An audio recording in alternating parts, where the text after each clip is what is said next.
Hi, this is Cynthia Horner from Right On Digital, and I'm here with Camara and Jade, and we are going to talk to them about this wonderful family television show. And we'll also talk about Judge Mathis, their dad, who I've met on several occasions. So I would like to first start out by congratulating you all on the success of the series, and there's been so much buzz about it, especially since this is a series that includes the whole family. So I would like to first start with Jade, since you're the oldest. What would you like to say in reference to the significance of your family in American culture at this point?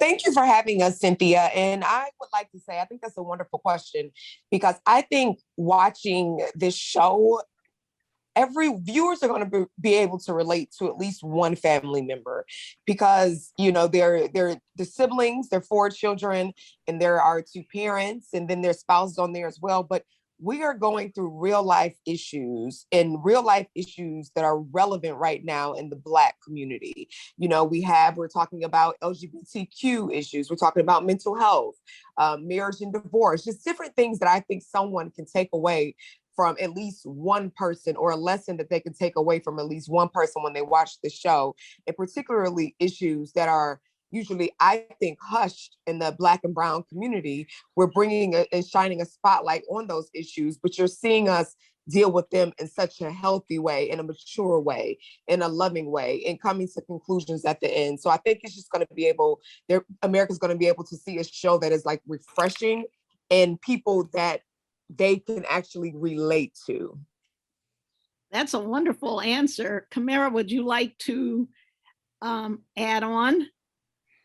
I mean, I think Jade said it all, and in the respect that we are very relatable, and we are all going through real issues, and it just shows how a family can come together and support each other through those issues. And it doesn't have to be, a lot of fighting or fussing. Like we love each other. We all love each other. We love being around each other. And I think seeing a healthy family dynamic is just great for people to see. Now on Mathis Family Matters, what are some of the takeaways that you feel that viewers will get? You've already discussed the fact that, of course, there are people that are relatable to the different audiences, but is there a little more that you would say would be takeaways? I think that one of the takeaways will be that no one's perfect. And even if people have an image in their head of certain, people in America, or certain families, or if you have a social economic status, people have an image in their head that this is what this life looks like.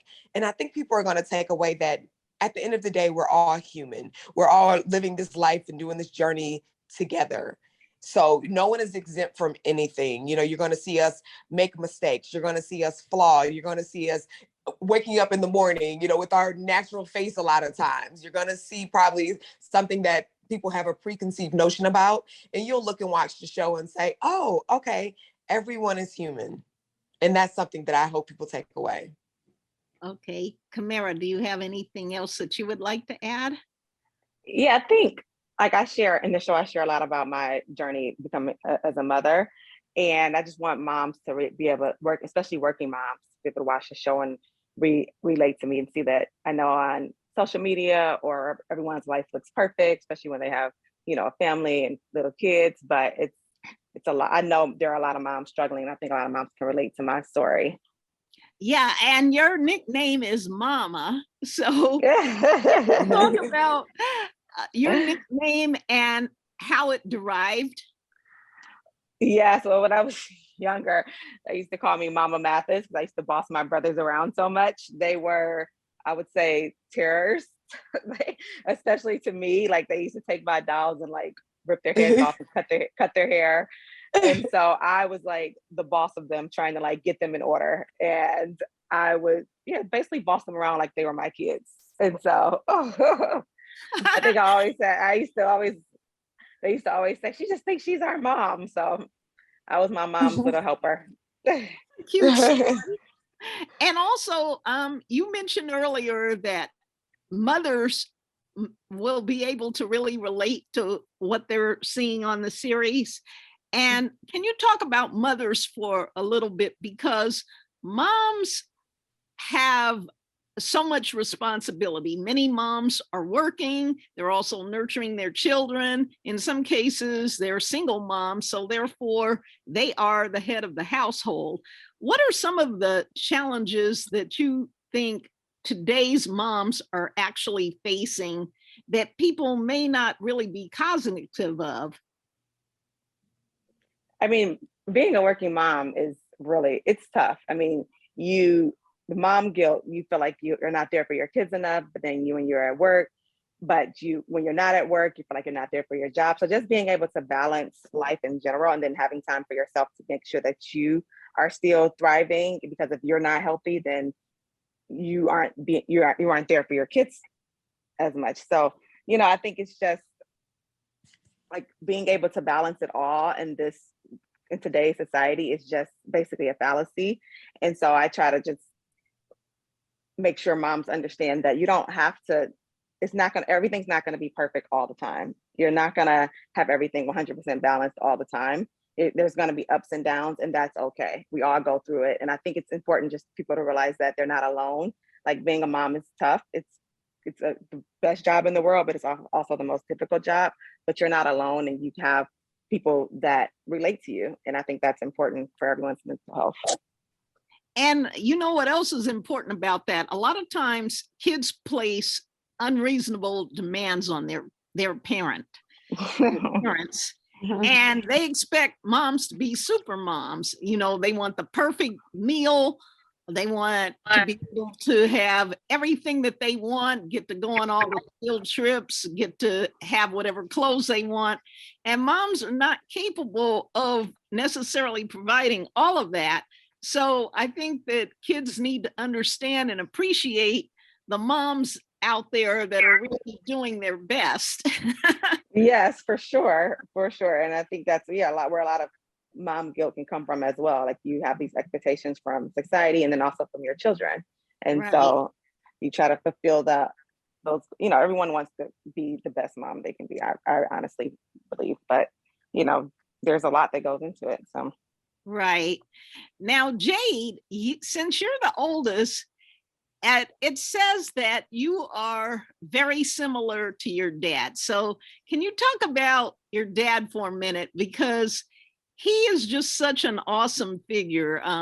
I usually run into him on red carpets at different events, like maybe in the past, the BET Awards or whatever. But with the kind of profession that he's been in, did you find that daunting, or was that just inspirational to you to, of course, kind of follow in his footsteps to some degree? Well, I think growing up, because he's always been in the legal field since we've been around, since we've been born, my siblings and I don't think that we thought much about it as children, because he's always been either a lawyer or a judge, during our childhood. So I think it was just normal for us. I don't think it became a little shocking or surprising, or like, oh, wow, dad is in, a profession that is a very rare occupation, especially for someone who looks like him from where he's from, until he got on TV and people started, mentioning to us more, saying, oh, your dad is Judge Mathis. And people were shocked and in awe by it. But I think we just thought he was regular dad, because that's who he was when he came home, in the evenings after work and on the weekends. So we just always looked at him as dad. And actually growing up, none of us wanted to be in the legal field until we became a little older. Camara and I decided for different reasons in our life that we wanted to go into a career and pursue law. But I think him just being dad and just seeing him at home funny in his elements, and being who you see on TV, just hilarious, just witty, like, that is what we see at dad. So I always look to him as like dad first, and then Judge Mathis second. And then, yeah, I don't know, Kamar, if you ever shared those same sentiments, but. how would you describe him if you had one word? Ooh, that's a good one. Oh, One word. let's say, Jade, you're the wordsmith. I'm gonna leave that to you. I know, but with Dad is like me. So that's the thing. Dad and I are so similar in person. We're very multifaceted. So I'm like, I don't even know if I can get myself one word. But if I had one word for him, I would say, I don't know, is he maybe colorful? Or is this, what do you think, Camara? Colorful or not? I call him irreverent. Right. Yeah, he's liable to say anything because I've seen some other interviews he's done recently, and he has some jaw-dropping moments on some of these television interviews. That's why I said colorful, full of personality. Yeah. Now I know we're going to have to wrap it up soon, so I just want to ask both of you to tell me, how did it feel to find out that Mathis Family Matters was greenlit to be on the E channel? I think it was scary. Yes. Yep. I think so. My brother is an executive producer on the show. So this idea, he came to us with this, like, oh, I want to present this show for us. I want to pitch it as a family. We can do this together. And me, as working in the entertainment industry, I'm like, oh, everyone pitches shows. Like, it's not going to go anywhere. I wasn't really I didn't have much belief in it. Yes. I'm like, okay, you pitch shows for years and they never get on the air. So I'm like, okay, go ahead.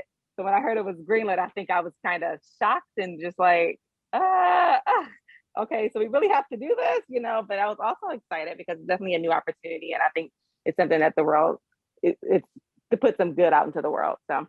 Yeah, and intelligence. That's what I'm so thankful about. I mean, you all were well raised and you all are doing really great things with your life. And I think that as people of color, we need to present ourselves a certain way to society. So to the best of our ability, of course. And I think it's just really wonderful to have these images on television. So I want to thank you all. I agree. Yeah. Thank you. Okay. Well, you all have a wonderful day, and don't be a stranger. Right on Digital will be a home for you for whatever projects you'd like to promote. Sounds good. We Thank appreciate you so Sounds much. good. Okay. Thanks Thank so you. much. Bye. Thanks, guys. Talk soon. Okay. Bye. Bye.